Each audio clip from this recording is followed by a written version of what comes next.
Saya cukup menyebut inisialnya T aja paling depan lah. Yang kedua saya nggak perlu sebut. Dan ini saya sebut di depan Presiden.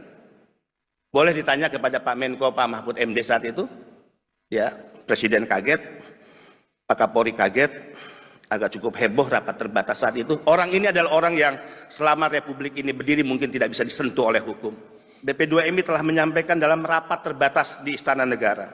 Di hadapan Presiden dengan tegas saya katakan, jika selama ini kenapa negara tidak mampu menyentuh sindikat penempatan ilegal, nyata bahwa sindikat penempatan ilegal selalu dibackingi oleh oknum-oknum memiliki atributif kekuasaan di negara ini.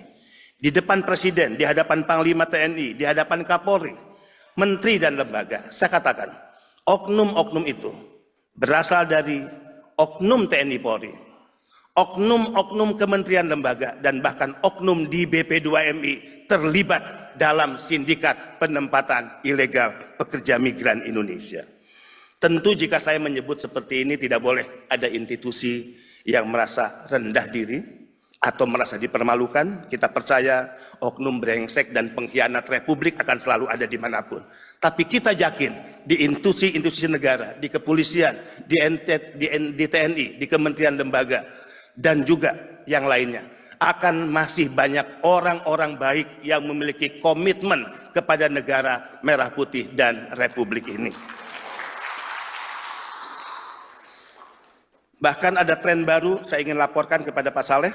Kalau dulu kita berpikir korban penempatan ilegal adalah mereka yang pendidikannya menengah ke atas. Tidak seperti itu dalam kasus penempatan ilegal ke Kamboja. Rata-rata mereka adalah anak-anak muda, lulusan SMA, kemudian juga bahkan S1.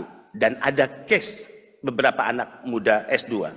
Dan dari Sumatera Utara juga tidak sedikit yang menjadi korban. Untuk hal ini, saya menyatakan di depan Presiden, Panglima TNI, dan Kapolri, sebetulnya sangat mudah untuk menangkap siapa aktor di balik bisnis judi online di Kamboja dan siapa aktor di balik scamming online. Saya cukup menyebut inisialnya T aja paling depan lah. Yang kedua saya nggak perlu sebut. Dan ini saya sebut di depan Presiden. Boleh ditanya kepada Pak Menko, Pak Mahfud MD saat itu. Ya, Presiden kaget, Pak Kapolri kaget, agak cukup heboh rapat terbatas saat itu. Orang ini adalah orang yang selama Republik ini berdiri mungkin tidak bisa disentuh oleh hukum. Mohon maaf dengan segala hormat. Saatnya negara mengambil tindakan tegas, tidak hanya menyeret para calo, kaki tangan, tapi mampu hukum menyentuh para bandar, para tekong, mereka yang kita kategorikan sebagai penjahat, penjual anak bangsa yang selama ini mengambil keuntungan dan pesta pora dari bisnis haram perdagangan manusia.